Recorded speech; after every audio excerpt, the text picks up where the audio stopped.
So hello everyone, आप सभी को मेरा राधे राधे।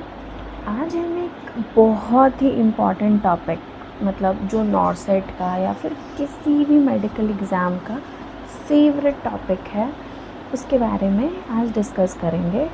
तो वो टॉपिक कौन सा है? DKA। DKA का फुल फॉर्म क्या है? Diabetic keto acidosis. Diabetic keto acidosis वो कंडीशन है या फिर वो मेडिकल इमरजेंसी है जो मेनली जो पेशेंट्स होते हैं ना टाइप 1 डायबिटीज़ वाले, उनमें ही ज़्यादातर ये पाया जाता है। टाइप 1 डायबिटीज़ मेलाइटस को टाइप 1 डायबिटीज़ को हम लोग क्या बोलते हैं? डायबिटिक इंसिपिडस कहते हैं। डायबिटीज़ इंसिपिडस कहते हैं। ओके, तो वैसे पेशेंट्स जिनमें टाइप 1 डायबिटीज़ पाया जाता है, उनमें सबसे ज़्यादा जो कॉम्प्लिकेशन कह सकते हैं या फिर एक इमरजेंसी कह सकते हैं होने की संभावना होती है, वो होता है DKA, डायबिटिक कीटो एसिडोसिस। अब आप लोग सोच रहे होंगे कि डायबिटिक कीटो एसिडोसिस होता कैसे है? कोई किसी ना किसी कारण से तो वो हमारे शरीर में होता है ना, तो वो होता कैसे है? ठीक है, आगे बढ़ने से पहले अगर आपने अभी तक मेरे चैनल को सब्सक्राइब नहीं किया, अभी तक आपने मेरे वीडियोस लाइक नहीं किए, तो प्लीज़ जाइए और लाइक, कमेंट एंड सब्सक्राइब कीजिए एंड बेल आइकन को प्रेस कीजिए, ताकि मैं मोटिवेट हूँ और आप लोगों के लिए रोज़ वीडियोस बना सकूँ। ठीक है, क्योंकि मेरे पास भी उतना टाइम नहीं होता, बट स्टिल मैं सोचती हूँ कि जो भी मेरे पास टाइम है मैं उसमें आप लोगों के लिए कुछ ना कुछ नया लाऊं, कुछ ना कुछ नया टॉपिक बताऊं आप लोग को, ताकि उससे आप लोगों को थोड़ी सी हेल्प मिल सके। बाकी तो आपके बुक्स में सब चीज़ है, आप अपना बुक्स भी पढ़ते रहो, वो भी आपको बहुत ये सिलेक्शन में बहुत हेल्प करेगी। ठीक है, बट आपको थोड़ी बहुत, जैसे बुक्स में आजकल क्या होता है कि सोशल मीडिया का ज़माना है, तो हम लोग बहुत ज़्यादा डिस्ट्रैक्ट होते हैं। कभी रील चला रहे हैं, कभी यूट्यूब पे कोई वीडियोस देख लिया, फेसबुक पे स्क्रॉल कर लिया, तो ये सब ज़्यादा चलता है। बट उसी टाइम पे उसको सेव करो और आप कोई अच्छी इंफॉर्मेशनल वीडियोस देखो, ताकि वो आपके करियर के लिए, आपके नॉलेज में ग्रोथ लाए। ओके, तो मैं ये ऐसा नहीं बोल रही हूँ कि रील मत चलाओ, रील चलाओ, बट एज अ रिवॉर्ड लो उसको। एज अ रिवॉर्ड मतलब अगर आपने आधे घंटे पढ़ाई की है, तो 10 मिनट का रील आपका वो रिवॉर्ड होना चाहिए, क्योंकि आप जब तक अपने डोपामिन को गुड वे में ट्रीट नहीं करोगे, तब तक आप आगे नहीं बढ़ पाओगे, वरना आप लूप में फंसते चले जाओगे। तो आपको वो लूप तोड़ना होगा। ओके, तो आज हम सबसे पहले बात करेंगे डायबिटिक कीटो एसिडोसिस पे। आ जाए अपने टॉपिक पे। ओके, तो जब हमारी बॉडी में इंसुलिन की सीवियर डिफिशिएंसी हो जाती है, मतलब हमारे शरीर में इंसुलिन जो है बहुत ज़्यादा कम हो जाता है, बहुत ज़्यादा कम, तो ग्लूकोज जो है सेल्स के अंदर नहीं जा पाता। मतलब जो हमारे शरीर में जो ग्लूकोज सेल्स के अंदर होना चाहिए, कोशिकाओं के अंदर होना चाहिए, वो अंदर नहीं जा पाता। ठीक है, तो फिर हमारी बॉडी को एनर्जी कैसे मिलेगी, ये क्वेश्चन उठता है ना। तो एनर्जी बनाने के लिए क्या करती है बॉडी? फैट्स को तोड़ने लगती है। जो हमारे शरीर में जितने फैट डिपॉजिट होते हैं ना, उनको क्या करेगी? ब्रेक डाउन करने लगेगी। ठीक है, फैट्स को तोड़ना शुरू कर देती है। ठीक है, जिसके कारण फैट का जो ब्रेक डाउन होता है, उससे कीटोन बॉडीज़ बनती हैं। ठीक है, अब वो कीटोन बॉडीज़ ब्लड को एसिडिक बना देती हैं। क्या बनाएंगी? ब्लड को एसिडिक बना देती हैं। इसी कंडीशन को हम लोग डायबिटिक कीटो एसिडोसिस कहते हैं। ओके, फिर से समराइज़ करें, क्या बताया मैंने? इंसुलिन पहला तो बताया, इंसुलिन की सीवियर डिफिशिएंसी हो जाती है, मतलब बहुत ज़्यादा इंसुलिन की कमी हो जाएगी। ठीक है, ग्लूकोज सेल्स के अंदर जाना बंद कर देंगे। ठीक है, एनर्जी के लिए फ़ैट का ब्रेक डाउन होना शुरू हो जाएगा। फैट का ब्रेक डाउन होगा तो कीटोन बॉडीज़ बनेंगे, कीटोन बॉडीज़ बनेंगे तो ब्लड क्या होगा? एसिडिक हो जाएगा। ठीक है, ब्लड को एसिडिक बनाएगा। तब कौन सी मेडिकल कंडीशन अराइज होती है? Diabetic ketoacidosis. ओके, यहाँ तक समझने में कोई तकलीफ़, कोई दिक्कत? इसका डेफिनेशन समझ में आ गया? ठीक है, यहाँ तक कोई दिक्कत नहीं होगी। अगर आप लोग बोलेंगे तो आप प्लीज़ कमेंट कीजिए। अगर आप लोग के कमेंट पे ही मैं इसका नोट्स भी प्रोवाइड करूँगी, वरना आप अपनी कॉपी लीजिए और कॉपी और पेन साथ लेकर के बैठिए और जो जो मैं बोलती जाऊँ उसको आप लिखते जाइए, नोट डाउन करते जाइए। तो इससे क्या होगा कि आपको भी याद रहेगा और आप कभी भी एक क्विक नोट की तरह समझ लो या फिर शॉर्ट नोट की तरह समझ लो। आप जब भी वो बनाओगे, ये सब लिखोगे एक डायरी में, तो आपको ये चीज़ें याद रहेंगी। ओके, चलिए अब एक एग्ज़ाम का ट्रिक बताती हूँ। जैसे एग्ज़ाम में बहुत सारे एंट्रेंस एग्ज़ाम होते हैं, वैकेंसी आती है, रिक्वायरमेंट वाले एग्ज़ाम्स होते हैं, ठीक है। तो उसमें एक ट्रिक याद रखनी है आप लोगों को कि हमेशा डीके में क्या होगा, इंसुलिन घटेगा, ठीक है। इंसुलिन क्या हो रहा है, घट रहा है। फैट का क्या हो रहा है, ब्रेकडाउन बढ़ रहा है। फैट यानी टूट रहा है, ठीक। फैट टूटेगा तो फैट का डिस्ट्रक्शन बढ़ेगा, ठीक है। कीटोन बॉडीज़ क्या हो रहे हैं, वो भी बढ़ रहे हैं, ठीक है। तो क्या हो रही है, एसिडोसिस हो रही है। कौन सी एसिडोसिस, एवीजी एनालिसिस आ गया इसमें, ठीक है। कौन सी एसिडोसिस होगी, मेटाबॉलिक एसिडोसिस। हमेशा याद रखिएगा डीकेए में मेटाबॉलिक एसिडोसिस होती है। ओके, नेक्स्ट इसके कॉमन कॉजेज़ क्या हैं, मतलब इसके होने के जो कॉमन कॉजेज़ हैं वो कौन कौन से हो सकते हैं। जैसे किसी पेशेंट को, कोई नया पेशेंट डायग्नोज हुआ है टाइप 1 डायबिटीज़ के साथ, ठीक है, न्यूली डायग्नोज्ड है, तो वो क्या कर सकता है, इंसुलिन मिस कर सकता है, ठीक है। तो इंसुलिन का जब डोज मिस होता है तो डीके होने के चांसेस बढ़ जाते हैं। ओके, इन्फेक्शन, ऐसे पेशेंट्स को, डीके वाले पेशेंट में अगर इन्फेक्शन हो गया, निमोनिया, यूटीआई या फिर कोई सर्जरी, कोई ट्रॉमा, इन सब केसेस में भी क्या होगा, डीके होने का चांसेस बढ़ जाता है। स्ट्रेस एक तरह का आप समझिए कि स्ट्रेस सबसे बड़ा कारण है हमारे शरीर में कोई भी बीमारी उत्पन्न करने के लिए। आप जितना स्ट्रेस लोगे आपका कॉर्टिसोल लेवल और बढ़ेगा, ठीक है। वो स्ट्रेस हार्मोन है, आप जितना उसको बढ़ाओगे वो आपके शरीर के जितने भी ऑर्गन्स हैं उनको अफेक्ट करता है, ठीक है, और उनके फंक्शंस को क्या करता है, स्लो करता है, ठीक है। तो ये सारे हो गए कॉमन कॉजेज़। अब इसको भी मैं आपको याद करने का एक ट्रिक बताती हूँ। अपने बॉयफ्रेंड को बोलते हो ना, मिस यू, ठीक है, बस उसी से याद रखो, मिस यू नहीं याद रखना, सिर्फ मिस याद रखो। ओके, मिस में MISS आता है, MISS। ओके, तो M फॉर मिस्ड इंसुलिन, ठीक है, M for missed insulin, I for infection, S for surgery या stress, next S for severe illness. Okay, याद रख, इससे याद रहेगा ना, अब नहीं भूलोगे। Okay, then sign and symptoms क्या हो सकते हैं। साइन एंड सिम्टम्स, मान लो अगर डीके हो गया तो अब कौन कौन क्या आप कैसे पता चलेगा कि डीके हो गया मुझे। कुछ तो साइन एंड सिम्टम्स होगा, कुछ तो लक्षण दिखेंगे। लक्षण जिसको कहते हैं लक्षण, तो सबसे पहले पॉलीयूरिया होगा। पॉलीयूरिया का मतलब होता है बार बार यूरिन होना, ठीक है, बार बार यूरिन होना मतलब बार बार पेशाब लगना, ठीक, उसको हम लोग कहते हैं polyuria. Next one is polydipsia. Polydipsia में क्या होगा, बहुत ज़्यादा प्यास लगेगी,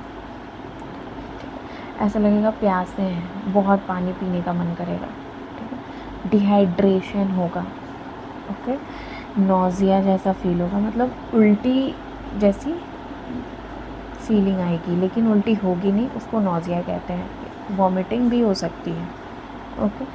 इसमें सबसे इम्पॉर्टेंट जो साइन एंड सिम्टम होते हैं वो होता है कॉस्मॉल ब्रीदिंग। कॉस्मॉल ब्रीदिंग जो है वो एक डीप और रैपिड ब्रीदिंग है, मतलब गहरे और रैपिड, ज़ोर से सांस लेना, ठीक है, उसको हम लोग कहते हैं कॉस्मॉल ब्रीदिंग। ये सबसे main sign and symptoms mostly exams में पूछा जाता है कि कॉस्मॉल ब्रीदिंग हो रही है तो पेशेंट को कौन सा डिज़ीज़ है, कौन सा डिज़ीज़ कंडीशन है, या फिर कौन सा एबीजी एनालिसिस करोगे। तो मैंने आपको बता दिया disease condition DKA, diabetic ketoacidosis, ABG analysis बता दिया, मेटाबॉलिक एसिडोसिस होगा। ओके, इसमें कन्फ्यूजन या फिर अनकॉन्शियसनेस भी हो सकती है। अनकॉन्शियसनेस मतलब बेहोश होना, चक्कर आ जाना, ठीक है, ये भी हो सकता है। अब हमने ये समझ लिया कि डीके में जो शरीर में पूरा पोटेशियम, हमारे शरीर में जो पूरा पोटेशियम होता है वो क्या हो जाता है, कम हो जाता है, क्योंकि हम लोग बार बार कहाँ जाते हैं, पेशाब करने जाते हैं, यूरिन करने जाते हैं, तो वो पोटेशियम क्या होता है, निकल जाता है। लेकिन जब पेशेंट आता है, डीके वाले पेशेंट जब आते हैं तो शुरू में पोटेशियम लेवल जो होगा वो सामान्य रहता है, बढ़ा हुआ नहीं दिखता। इसका कारण है कि इंसुलिन की कमी है, दूसरा एसिडोसिस हो रहा है, जिसके वजह से पोटेशियम जो है सेल से बाहर निकल करके ब्लड में आ गए हैं, ठीक है। फिर हम लोग क्या करते हैं, पोटेशियम देते हैं। जब डीके का इलाज शुरू करते हैं, ट्रीटमेंट शुरू करते हैं, मैं ट्रीटमेंट बता रही हूँ अब, ओके। जब डीके का ट्रीटमेंट शुरू करते हैं तो क्या देते हैं, इंसुलिन देते हैं, ठीक है, इंसुलिन देते हैं। तो पोटेशियम जो है, जो सेल्स से जो ब्लड में था वो वापस किस में आएगा, सेल्स में आएगा, ठीक है। तो इससे क्या होगा, ब्लड में जो पोटेशियम का लेवल होगा वो तेज़ी से गिरेगा, क्योंकि अभी तक तो पोटेशियम किस में था, ब्लड में था। अब ब्लड से किस में जा रहा है, सेल्स में जा रहा है, ठीक है। तो ब्लड से पोटेशियम लेवल क्या होगा, कम होगा। तो इसमें क्या हो सकता है, सीवियर हाइपोकैलेमिया की कंडीशन अराइज हो सकती है, ठीक है।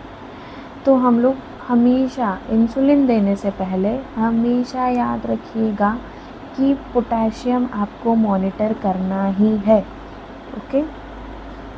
अब सीवियर हाइपोकैलेमिया होगा तो क्या क्या सिम्टम्स दिख सकते हैं, कार्डियक अरिथमिया दिख सकता है, मसल वीकनेस दिख सकता है, फिर सांस लेते समय जो सांस लेने वाले जो मसल्स हैं हमारे, उसमें भी वीकनेस आ सकती है, ठीक। अब एक चीज़ आपको याद कराती हूँ कि पोटेशियम का जो लेवल है अगर 3.3 मिली इक्विलिब्रियम पर लीटर से कम आता है तो सबसे पहले पोटेशियम देना है, उसके बाद इंसुलिन दें, ठीक है। सबसे पहले अगर 3.3 मिली इक्विलिब्रियम पर लीटर से कम आता है तो पोटेशियम देना है, इंसुलिन उसके बाद में, ठीक है। नेक्स्ट, अगर पोटेशियम का लेवल 3.3 से 5.2 मिली इक्विलिब्रियम पर लीटर के बीच में है, ठीक है, तो इंसुलिन के साथ साथ पोटेशियम भी देना होता है। जैसे आप पेशेंट को इंसुलिन तो दे ही रहे हो लेकिन उसके साथ पोटेशियम भी दोगे, ओके, क्योंकि इंसुलिन दोगे तो क्या होगा, पोटेशियम कम होता है ना ब्लड में, इसलिए हमें पोटेशियम का भी रिप्लेसमेंट करना ज़रूरी होता है, ठीक है। नेक्स्ट है पोटेशियम का जो लेवल है अगर 5.2 मिली इक्विलिब्रियम पर लीटर से ज़्यादा है, मतलब बढ़ा हुआ है, तो शुरुआत में पोटेशियम नहीं देना, ठीक है, ये गलती मत करना। हमेशा पोटेशियम का लेवल चेक करना, अगर 5.2 से बढ़ा है तो पोटेशियम बिल्कुल भी नहीं दोगे, ठीक है, इंसुलिन देना। लेकिन हर 2 से 4 घंटे में पोटेशियम मॉनिटर ज़रूर करना, ठीक है, मतलब अगर 2 घंटे पे नहीं भी कर पा रहे हो तो हर 4 घंटे पे पोटेशियम का लेवल मॉनिटर करना बहुत ज़रूरी होता है, ठीक है। इतना समझ में आ गया, अभी तक किसी को कोई दिक्कत नहीं, ओके, ठीक है। डायबिटिक कीटोएसिडोसिस के बारे में अपन बात कर रहे हैं। नेक्स्ट आगे बढ़े, अब मान लीजिए एज अ नर्स आपका सबसे पहला प्रायोरिटी क्या होगा डीके वाले पेशेंट के साथ, क्योंकि पेशेंट आपके पास सीवियर डिहाइड्रेशन में आएगा। तो सबसे पहला नर्सिंग इंटरवेंशन हमेशा याद रखिएगा, आईवी फ्लूइड रिप्लेसमेंट करना है। आईवी फ्लूइड में आप कौन सा फ्लूइड दोगे? 0.9% normal saline. Okay, 0.9% normal saline use करोगे आईवी फ्लूइड रिप्लेसमेंट करने के लिए। ठीक है, यहाँ आपने देखो क्या होता है ना कि आपने एबीसी चेक कर लिया, वो तो आप क्विक करते हो, पेशेंट जैसे ही आया एबीसी चेक हो गया, एयरवे ब्रीदिंग सर्कुलेशन, यही है ना फुल फॉर्म एबीसी की। ठीक है, वो हो गया। उसके बाद तुरंत आपको इंट्राकैथ लगा करके आईवी फ्लूइड शुरू कर देनी है, क्योंकि पेशेंट किस कंडीशन में है? डीके की कंडीशन में है, पेशेंट पूरा डिहाइड्रेटेड है। ठीक है, तो हमारा सबसे पहला नर्सिंग इंटरवेंशन होना चाहिए कि पेशेंट की आईवी फ्लूइड रिप्लेस हो जाए। ठीक है, नेक्स्ट आप पेशेंट का ब्लड ग्लूकोज लेवल चेक करोगे, फिर पोटेशियम चेक करोगे। पोटेशियम ब्लड सैंपल भेजते हैं ना इलेक्ट्रोलाइट, सीरम इलेक्ट्रोलाइट के लिए, तो उसमें हम लोग स्पेशली मॉनिटर क्या करते हैं? पोटेशियम मॉनिटर करते हैं। ईबीजी चेक किया जाता है। ठीक है, ईबीजी में मैंने अभी बताया डीके होगा तो क्या आएगा? मेटाबॉलिक एसिडोसिस आएगा। ओके, अब अगर पोटेशियम का लेवल चेक करने के बाद पोटेशियम को आवश्यकता के अनुसार ही रिप्लेसमेंट दोगे। मैंने अभी बताया ना आपको कि 3.3 से कम होगा तो क्या करेंगे? सबसे पहले पोटेशियम लगाएंगे और इंसुलिन उसके बाद में। अगर 3.3 से 5.2 के बीच में होगा तो पोटेशियम, इंसुलिन के साथ साथ पोटेशियम भी लगाएंगे। ठीक है, लेकिन अगर 5.2 से ज़्यादा हुआ तो पोटेशियम नहीं लगाना है, उसमें क्या करना है? पोटेशियम मॉनिटर करना है। ओके, फिर उसके बाद हम लोग रेगुलर इंसुलिन आईवी इन्फ्यूजन से शुरू करते हैं। ओके, और इसमें सबसे इम्पॉर्टेंट चीज़ जो है वो आपको स्ट्रिक्ट इनटेक और आउटपुट चार्ट मेंटेन करना है कि पेशेंट ने कितना खाया मुंह से और हमने मतलब आईवी ड्रिप से कितना दिया। ठीक है, और आउटपुट कितना यूरिन पास किया, मोशन कितने बार गया, ये सब आपको स्ट्रिक्टली मॉनिटर करना है। ओके, और ईसीजी भी बहुत इम्पॉर्टेंट है, ईसीजी भी मॉनिटर करिएगा। ओके, क्योंकि पोटेशियम हाइपो में भी जा सकता है, हाइपोकैलेमिया में पेशेंट जा सकता है, तो ईसीजी पे हार्ट पे बहुत अफेक्ट करेगा वो।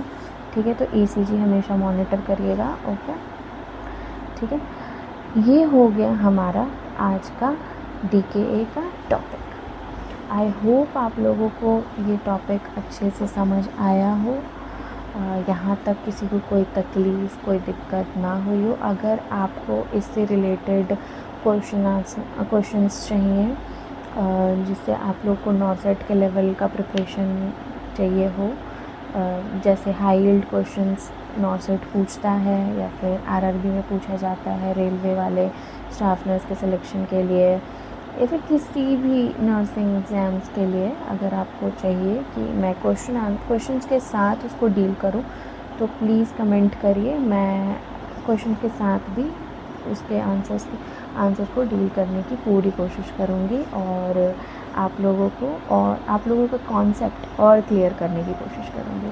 Thank you so much for watching.